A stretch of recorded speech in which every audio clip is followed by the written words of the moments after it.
Hi, everybody. This is Ronda Cobb, the Money Coach, and I want to thank you for joining us in our show. Now, remember, we recently updated the website. Go give it a shot, see what you think, send me some feedback. You know, I like to hear feedback. It's good. It's rcmoneycoach.com. And you can also look into the new 10-day Fast Start Money Management Program. It is designed especially for people who want to get their finances back on track, get things a little straightened out, and give yourself an organized way to go forward after all of this confusion created by sheltering at home.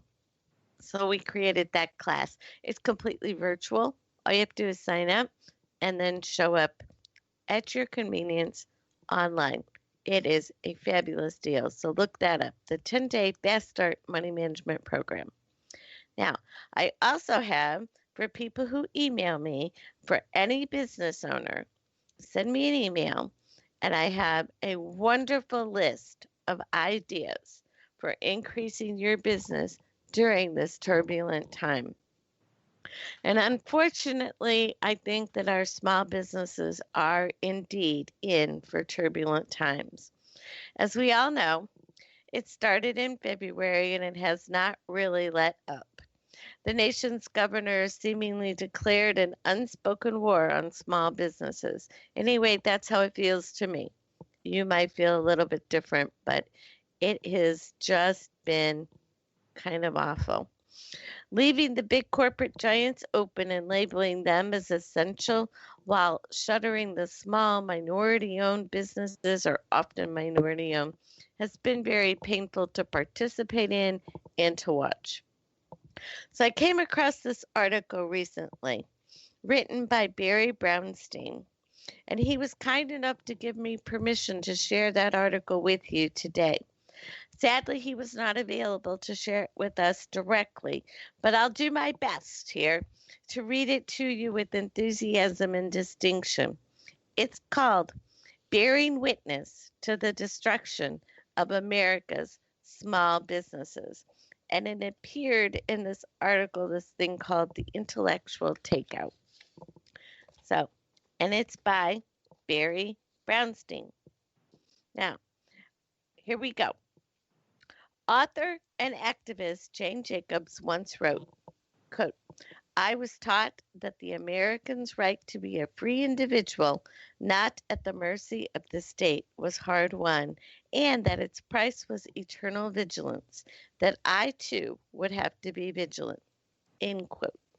Continuing, Jacobs added, quote, "I was made to feel that it would be a disgrace to me as an individual if I should not value or should give up rights that were dearly bought." End quote. Many Americans are far from vigilant right now.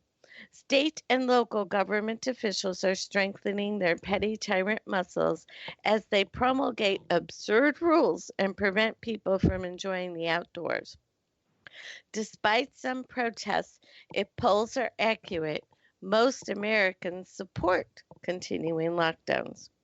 Maine's license plate displays the motto, Vacation Land. Their motto is more than an aspiration.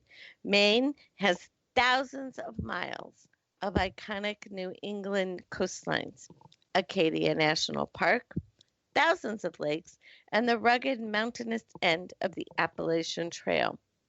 Tourism is one of the major industries in Maine, as 37 million out-of-state visitors spend $6.5 billion in Maine in 2019.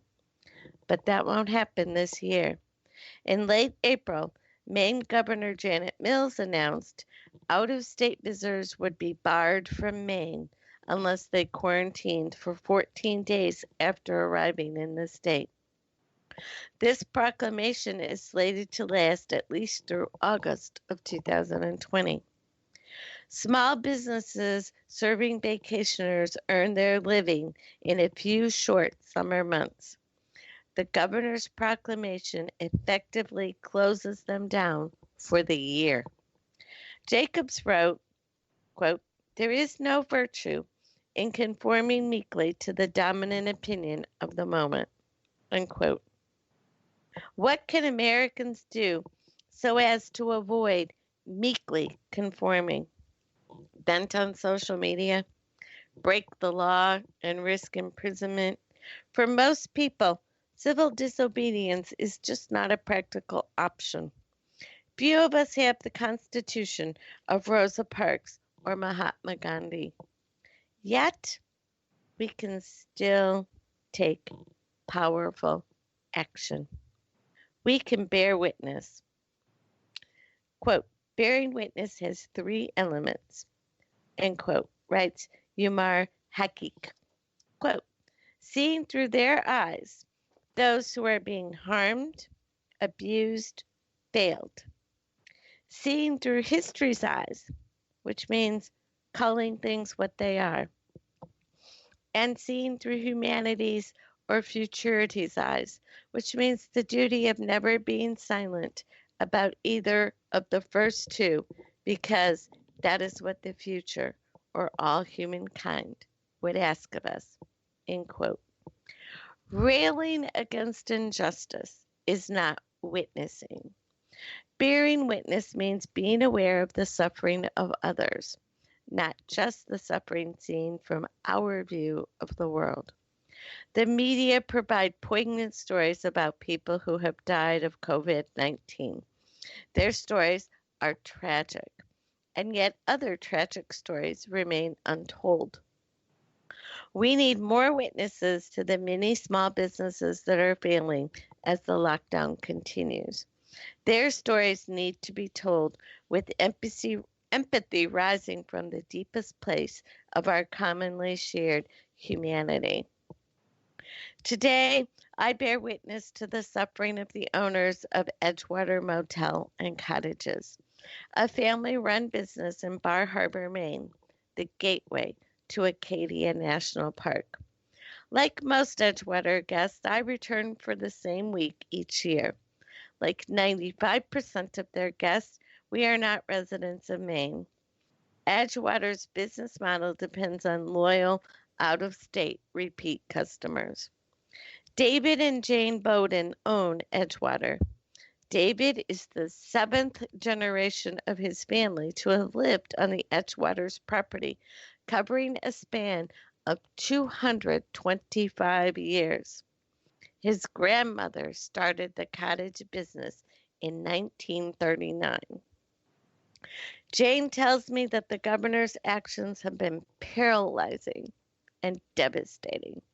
Like most small businesses, they operate on small margins and don't have a large nest egg.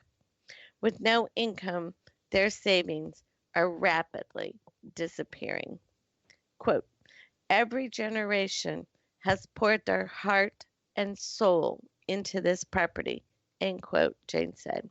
And quote again, to think we could be in a position that jeopardizes the history of this place is beyond belief, end quote.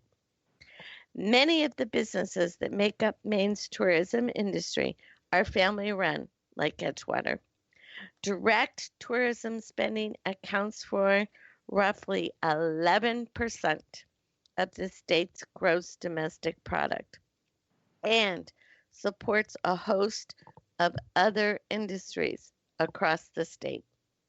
I imagine Governor Mills thinks she will make up Maine's budget shortfall with a funny money handout from Washington. A federal government handout may fill the state's coffers, but it won't save businesses like the Edgewater. It's likely you've heard a government as courageous and decisive hero story today.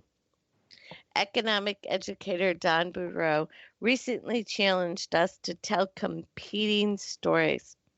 Competing stories can expose the consequences that stories of heroic governments skip. Quote, consequences such as how the diminished material prosperity caused by the shutdown actually decreased our health and safety over the long run, unquote. If we bear witness to the suffering of America's small businesses and share stories about them, perhaps the worst can be avoided. These businesses are counting on us. Without pressure, government will not yield, and once thriving businesses will be cruelly destroyed. Small business owners who serve us find themselves in peril. We can tell their stories. Boudreaux writes that, quote, infantile government as hero stories are easy to follow. They'll win large audiences, end quote. And then he continues, quote, we must challenge with better stories the cartoonish tales that are now spreading virally and that threaten to become a calamitous intellectual pandemic, end quote. The Edgewater is not uniquely deserving. There are many, many Edgewaters, yet theirs is a story I can tell. Now, you must tell the story of the small businesses you support. Their future and America's future depends on our decision to bear witness. And that's the end of the article. Isn't that a great article? I found a lot of resonating information and a wonderful spirit in that article. And that is why I wanted to share it with you.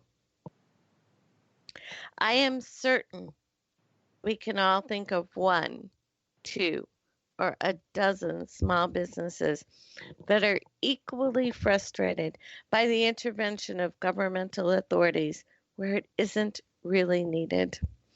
Business owners who did nothing illegal, immoral, or inept.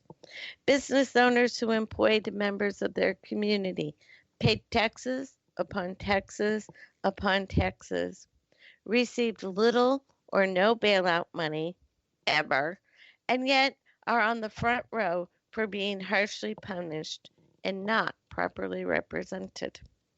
What can we do to help them?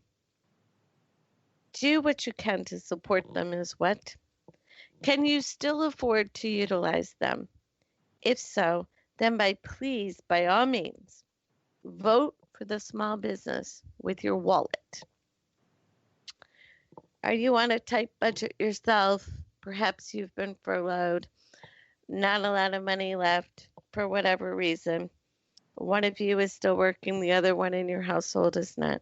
Then please, by all means, offer to share their website, offer to share their story, offer to share their social media posts, comment on their posts, and leave an encouraging word.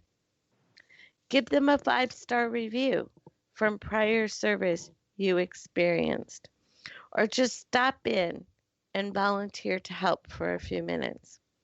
Anything that you can do for most of the small businesses is precious at this time. Sometimes the best thing you can do is just stop in and say, what can I do to best help you? And then listen. They will tell you what they need. Maybe you're a stunning graphic artist, and in no time flat, you could make them a few social media posts. What a great gift that would be. I would take that. I would love that. That is like, I stink at that. But what else can you do to help them? What can we all do? We can put our shopping where our beliefs are. For everything possible, you can avoid the big corporate companies for a while. Shop local. Don't wait for Small Business Saturday to shop a small business. Make every day Small Business Saturday and shop small as much as possible.